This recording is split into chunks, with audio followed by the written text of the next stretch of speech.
We're tracking storm damage across central and eastern Kentucky. We continue our weather team coverage up next.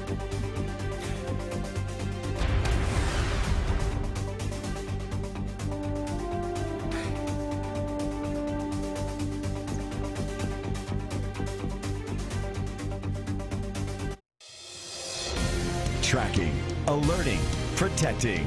This is WKYT This Morning.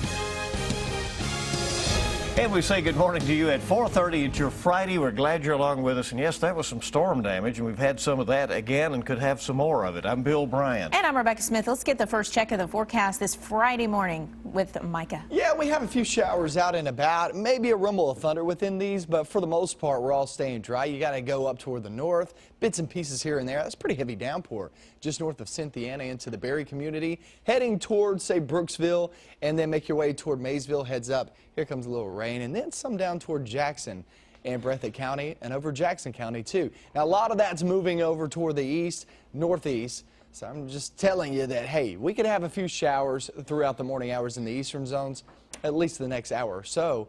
But it's afternoon. Here come a few more storms, and some of these could be strong, potentially even severe like we saw yesterday, as there was one cell that rolled all the way across our viewing area, and that was really it. So we'll talk all about that and that storm damage, too, from yesterday, from that one cell coming up in a few minutes. All right, we know the pattern at this point. We thank you very much. And as Micah said, it is a first alert severe weather day. For the past month, weather has been causing big problems across the bluegrass. In Lincoln County, strong winds brought down trees in both the Waynesburg and Kings Mountain communities. Hundreds of people in Lincoln County also lost power Thursday when some power lines fell. Emergency managers there didn't report any injuries because of the storm. Strong winds also took down lots of trees in neighboring Pulaski and Casey counties. As WKYT's Garrett Weimer shows us, for some folks, moving those trees out of the way won't be easy. He continues our first alert weather team coverage. Even after the sun came back out in Pulaski County, it was still easy to see just how strong the storm was. Just the rain came, the wind came. It's very unusual this time. It happened so quick. It just as quickly tore down this big tree on Old Cuba Road in Eubank and uprooted several smaller ones. Things like this, you know, you're never really prepared enough for these type of things. But yeah, it's most definitely scary. Here, their home was spared by the falling trees, but James Watson in Casey County says he's thankful to have a home at all after strong winds wreaked havoc at his house. You know, it could have been gone. I could have been gone too. Watson says the wind knocked over his chimney, tore the pitched roof off his mobile home, and knocked down his porch roof, now being held up only by a fridge. All that, Watson says, ripped away by a single gust of wind. Yeah, I mean, it was real noisy when all that stuff was flying. It was very noisy. I really didn't know if I was going, you know, what was going to happen. It's a pretty scary moment. Watson says he knows he has a lot of work ahead of him, but after what he and his wife went through, when the second round of storms moved in, they moved out until clearer skies returned.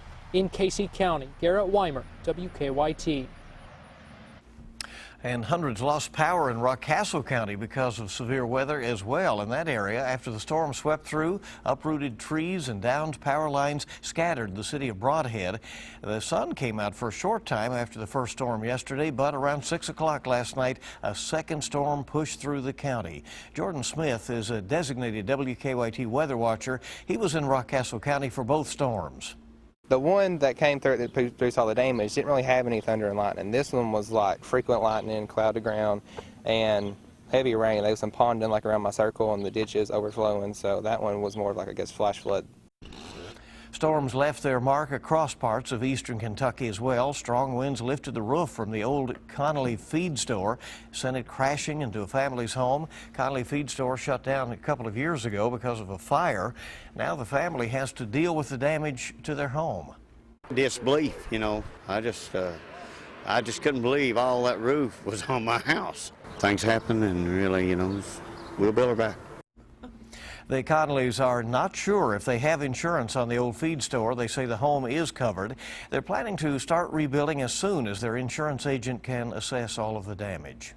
Well, The storm also damaged the Magoffin County Pioneer Village last night. Scott shared this eyewitness picture showing damage to a stage at the village. Ashley shared a photo from Russell County. As you can see, a large tree fell across a car in the Salem area. Trying to get that picture for you. There it is. There's kind of a car under there hidden.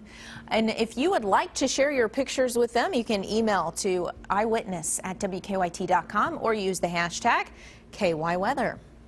And do not forget, you can always track severe weather even when you're away from your television. On WKYT.com, you can take control of an interactive First Alert Defender, zoom right into your neighborhood. You can also download the WKYT First Alert Defender Radar app for your iPad or your smartphone. Just search for WKYT in your app store. Coming up now on 4:36 on WKYT this morning, and WKYT is tracking a death investigation this morning out of western Kentucky, our sister station in Bowling Green. So someone found a body last night in a cornfield off of a busy road. They say police and the Warren County coroner were called to the scene around 10 o'clock last night. The body has not been identified at this point. The coroner says the body will be taken to Louisville for an autopsy. One of the men who was charged with killing a U.S. Marine in Lexington last year is set to be in court today. Police say last year, Quinso Canada and Dewan Malazan shot Jonathan Price and his wife Megan last June. Jonathan later died. Canada and Malazan are also charged in a string of robberies in Lexington last summer, and Canada is set to be arraigned today. We are learning new information this morning about what investigators think caused a crash that killed a Nicholasville police officer. Through an open records request, the Jessamine Journal obtained the final collision analysis from state police. They say heavy fog and dark conditions were major factors in the crash back in March that killed Officer Burke Rhodes on US 27. Police say Officer Rhodes' cruiser hit a car that pulled out in front of him. They say the cruiser then spun into the opposite lanes and hit another vehicle. Police do not think Officer Rhodes was speeding at the time. The family of one of the drivers injured in the crash has filed a lawsuit against Nicholasville police. Investigators say a hit-and-run driver is to blame for causing damage to a Lexington home. The crash happened yesterday afternoon on Green Tree Road.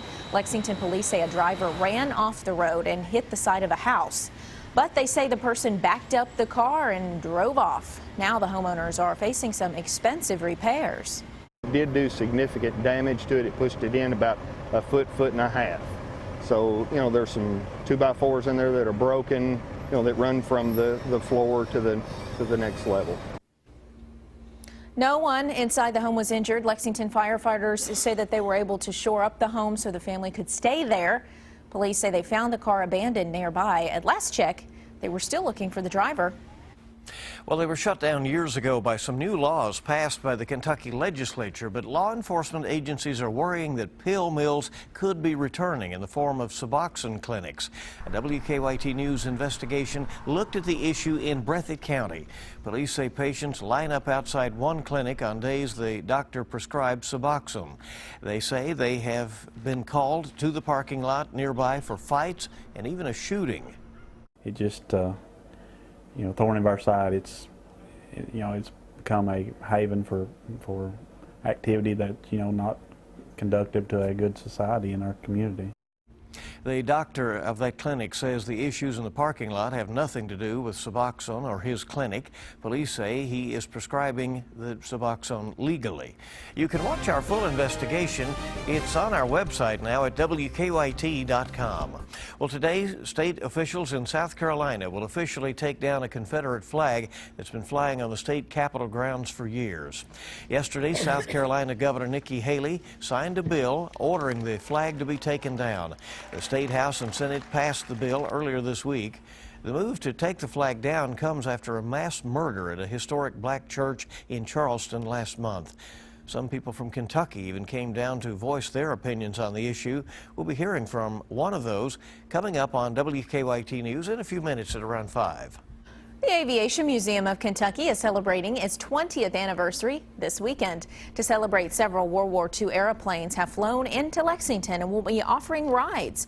One of them, called Fifi, is the only airworthy B-29 in the world. So brave soul wants to get up there and Get up there take on a ride. Fifi. All right. Right. Well, it would be fun out there to see those planes anyway. Time this morning is 4:40. It's 20 before 5 on WKYT, and we are just getting started on your Friday. Well, sometimes it's easy to fall into a funk. Moms Every Day going to pull us out of it. We'll see. And we're looking at a couple of showers out and about. Some of these are pretty heavy downpours, but it's really moving off to the east and northeast. There's nothing back behind that. But does the stormy pattern continue? I'll have that coming up next.